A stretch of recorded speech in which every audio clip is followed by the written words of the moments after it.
আমি দীর্ঘদিন আপনার সৌদি আরবে থাকার পর ওখান থেকে টাকা পয়সা মার খেয়ে আসার পরে দেশে এসে কোনো লাইনঘাট কোনো কিছু পাই না।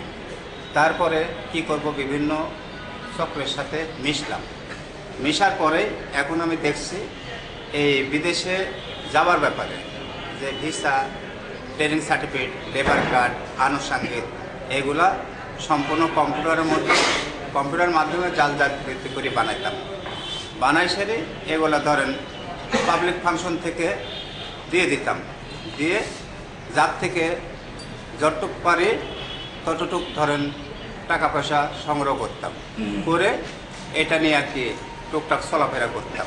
তারপরে ধরেন বর্তমানে যে গ্রাহকগুলা আমি রেডি করছিলাম, মোটা করে 4-5 জন রেডি করছি, তাদের থেকে আমি সঠিকভাবে বলতে পারি যে কার থেকে কয় টাকা নিচ্ছে। এই টাকার অঙ্ক আমি সঠিক কথা বলবো, কিন্তু একটা কথায় মিথ্যা কথা, সেটা যে এখানে যে মহিলা একজন আছে, এই মহিলাটা মিথ্যা কথা বলতেছে, ও কোনো টাকাও দেয় নাই, কোনো কিছু না। কিন্তু এই ক্যান্ডিডেটগুলো যে টাকা দিচ্ছে, কে কত দিচ্ছে, কোন সময় দিচ্ছে, এটা তো আমি সঠিক বলতেছি। যে 25,000 দিচ্ছে তাকে বলছে 25,000 দিচ্ছে, যে বলছে 30,000 দিচ্ছে, হ্যাঁ আমি স্বীকার করছি ওটা দিচ্ছে। মারমারা যে টাকাটা দিচ্ছে, এবং আমি ওদের ওখানে গেছি, আমি ওদের সাথে বেমানি করব না, কারণ ওনারা যেটা বলছে সেটা সত্য। ওনারা যে টাকাটা দিচ্ছে, এই যে একজন দিচ্ছে 25,000 কথা বলছেন, ওটাও সত্য। তারপরে একজন 30,000 বা যে খাতে দিচ্ছে ওটাও আমি টোটালি স্বীকার করছি। আমি অস্বীকারের এখানে কোনো কিছুই করি নাই যে আমি এখানে গোপন রাখবো।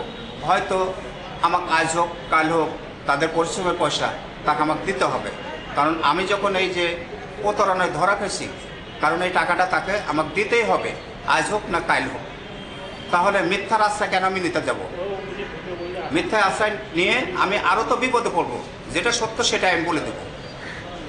আর যে বিদেশে যাওয়ার ব্যাপারে যেসব কাজকামগুলো করতাম, একজনের সময়, ওনার নাম হচ্ছে সাব্বির, ওনার অফিসও আমাকে দেখাই নাই, কথা বলছেন, নর্থ টাওয়ার হাউস বিল্ডিংয়ের পাশে, ওখানে কফি শপে দেখা হতো আমার সাথে, কথা বলছেন, একবার এক নাম্বারে ফোন দিত।